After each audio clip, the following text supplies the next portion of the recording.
이죠. 학습 과목에 있어서도 새로운 과목이 많이 등장합니다. 사회와 과학과 영어, 그리고 또 다 다르게는 음악, 미술, 도덕 이런 과목들도 등장을 하죠. 그래서 이 3학년을 앞두고 특히나 우리 부모님들은요, 우리 아이가 3학년에 가서 떨어지면 어떡하지? 하고 걱정을 많이 하세요.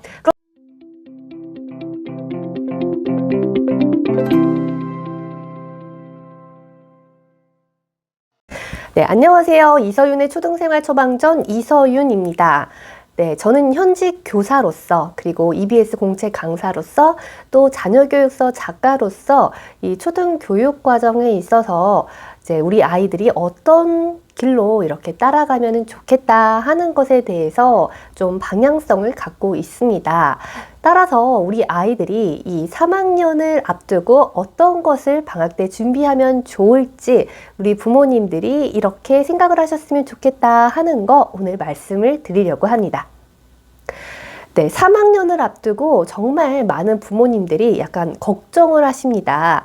일단은 이 3학년 교과 목도 많아지죠. 그리고 교과의 수준도 좀 높아지죠. 그리고 이 6교시를 하는 날, 5교시를 하는 날도 많아지면서 수업 실수도 많아집니다. 우리가 보통 학년군으로 생각을 해요. 1, 2학년, 3, 4학년, 5, 6학년 이렇게 두 학년씩 묶어서 학년군이라고 칭하고 이 3학년은 중학년이 시작되는 첫 시기죠. 저학년과는 좀 다릅니다. 이 아이들도요, 좀 더 꽤나 이 초등학교에 적응을 해서 성장했고요. 또 이 관계를 맺는 모습들도 이 집단을 더 형성을 하고 소속감을 더 갖고 있으면서 그러면서 이 친구들과의 갈등 해결에는 조금 미숙해서 잦은 싸움과 다툼을 보이기도 하는 그런 학년이죠. 학습 과목에 있어서도 새로운 과목이 많이 등장합니다. 사회와 과학과 영어, 그리고 또 다 다르게는 음악, 미술, 도덕 이런 과목들도 등장을 하죠. 그래서 이 3학년을 앞두고 특히나 우리 부모님들은요, 우리 아이가 3학년에 가서 떨어지면 어떡하지? 하고 걱정을 많이 하세요. 그런데 생각보다 아이들은 이 3학년에 와서 적응을 잘 한답니다. 일단은 새로운 과목들이 좀 이름이 있어 보이게 생겼잖아요. 사회, 과학. 우리가 봄, 여름, 가을, 겨울 공부하던 수준과는 달라진다라는 거죠. 아이들은요, 우쭐하죠. 내가 이제는 사회, 과학을 공부한단 말이야. 영어도 공부한단 말이야. 네, 이렇게 말이에요. 그렇게 아이들은 좀 우쭐해하고 자랑스러워하고요. 이 학습 교과에 있어서도 처음에는 막 어렵다기보다는 흥미를 보입니다. 네, 그렇기 때문에 이 3학년 학습에 잘 적응하기 위해서는 이 방학 동안에 이런 것들 정도만 하면 된다라고 생각을 하시고 큰 불안, 큰 두려움 느끼지 않으셨으면 좋겠어요. 일단 첫 번째입니다. 사회와 과학의 배경 지식을 넓혀주세요. 이 사회와 과학의 첫인상은요, 내가 배경 지식을 얼마나 갖고 있느냐에 따라서 달라집니다. 이 간접적으로 경험을 하는 것이 바로 독서고요. 직접적으로 경험을 하는 것이 바로 체험학습이죠. 이 체험학습 장소, 교과 연계된 체험학습 장소는요, 제가 전에 올려놓은 적이 있어요. 그래서 그거 링크 달아놓을 테니까요, 참고하셨으면 좋겠어요.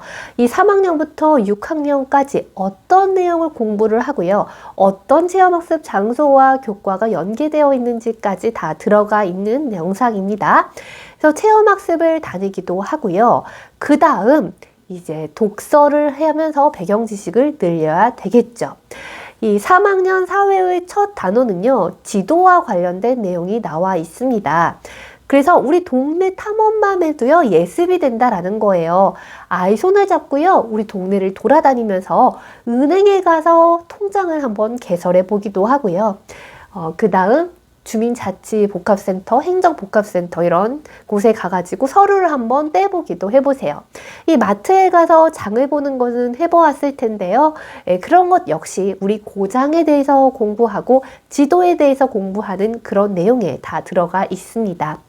또 놀이공원에 간다거나 박물관에 갔을 때 이 안내 지도가 나와 있어요. 그 안내 지도를 보면서 내가 가야 할 곳을 한번 찾아서 가보는 것도 연습해 보는 것도 도움이 될 것입니다. 네, 그 다음은요, 이 사회의 배경 지식을 넓히는 책도 도움이 됩니다.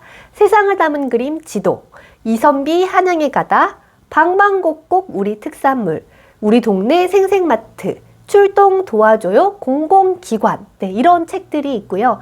꼭 이런 책이 아니더라도 우리 고장과 관련되었거나 지도와 관련되었거나 공공기관에 관련된 그런 내용들이 있다면 또 도움이 많이 될 수 있습니다.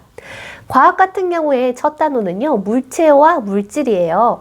이 물체가 어떤 물질로 이루어져 있는지 그런 내용이 나오는 것이죠. 그래서 이런 내용은요, 물체는 이 폰 케이스지만 물질은 곰으로 이루어져 있다. 이것은 핸드폰의 이 손잡이이지만 물질은 플라스틱으로 이루어져 있다. 네, 이런 내용들이 나와 있어요. 그래서 이 과학의 내용도 그렇게 어려운 것이 아닙니다. 따라서 이제 한번 과학 교과서를 미리 받아보셨다면 어떤 내용을 배우는지 살펴보시고 그것과 관련된 한번 이제 책들을 찾아서 읽어보시면 좋을 것 같아요. 길버트가 들려주는 자석 이야기, 알과 씨앗, 몹시도 수상쩍은 과학교실, 떴다 지식탐험대, 지층과 화석, 이런 내용들 다 도움이 됩니다. 네, 그 다음은요, 수학이에요. 3학년 수학에서는요, 그 전에 1학년, 2학년 때 배우지 않았던 새로운 개념들, 분수라든지 나눗셈이라든지 이런 것들이 나옵니다. 따라서 1, 2학년 때까지 배웠던 것은 당연히 완벽하게 했어야 되겠죠. 1, 2학년 때까지 배웠던 내용이라 하면은 사실 덧셈과 뺄셈과 구구당 곱셈, 이게 다라고 해도 거의 무방할 정도예요.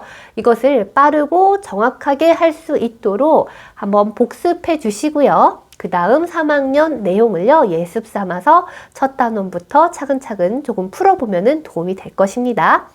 네, 그 다음은 영어예요. 영어도 3학년 때 처음 배우는 과목입니다. 이 영어의 시작 시기는요, 아이마다 참 다르고 수준도 참 다르지만 만약에 지금까지 한 번도 공부하지 않았고 3학년 올라가서 공부하기 위해서 2학년 겨울방학 때 무엇을 해야 하느냐라고 물어보신다면 저는 알파벳과 파닉스를 하세요 라고 대답을 하겠습니다. 자, 우리가요, 언어를 배울 때는 처음에는 음성 언어로 먼저 접해요. 그래서 듣고 말하는 것이 원저죠. 영어 노래를 계속해서 틀다 보면은 그것을 들으면서 나도 모르게 흥얼거리게 된다라는 거예요. 그래서 듣고 말하는 것이 반복돼서 계속 이루어진다 보면은 나중에 문자 언어를 입력을 해서 다시 그거를 쓸 수 있도록 읽기 쓰기가 되는 것이죠. 그래서 음성 언어를 먼저 접하고 문자 언어를 접하는 것이 그것이 어쩌면 자연스러운 거예요. 그래서 영어 노래를 틀어주시고 영어 영상을 틀어주시고 이런 것들도 계속 하세요. 하지만 지금 이제 3학년에 들어가서 배워야 되잖아요. 우리 아이들이 영어 공부를 할 때 가장 자신감이 상승하는 때가 언제인지 아세요? 바로 네, 영어를 읽을 수 있을 때입니다. 파닉스가 될 때예요. 그래서 이 파닉스 연습을 하려면 당연히 알파벳이 되어야 되겠죠.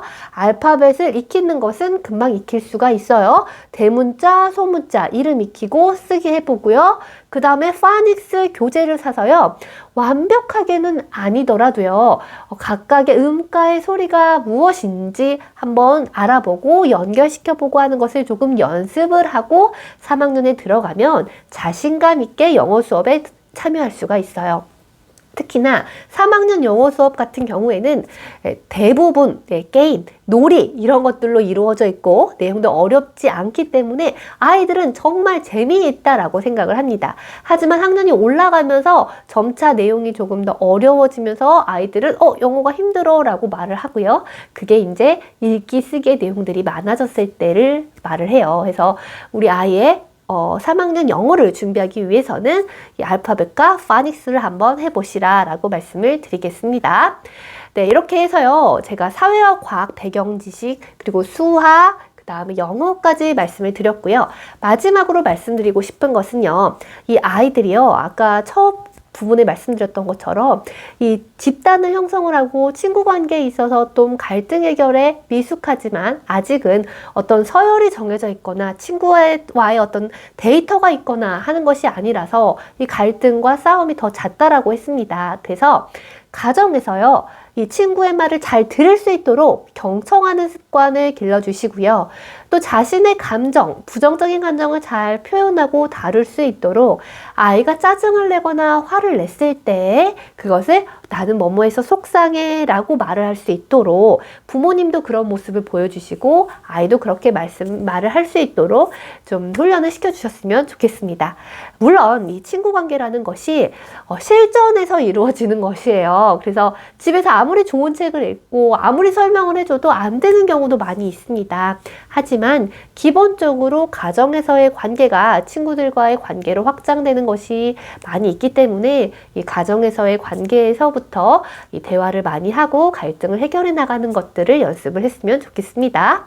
네, 오늘 영상은 여기까지 할게요. 다음 영상은요, 예비 초등학교 4학년을 위한 영상 준비하겠습니다. 그럼 다음에 뵐게요. 안녕히 계세요.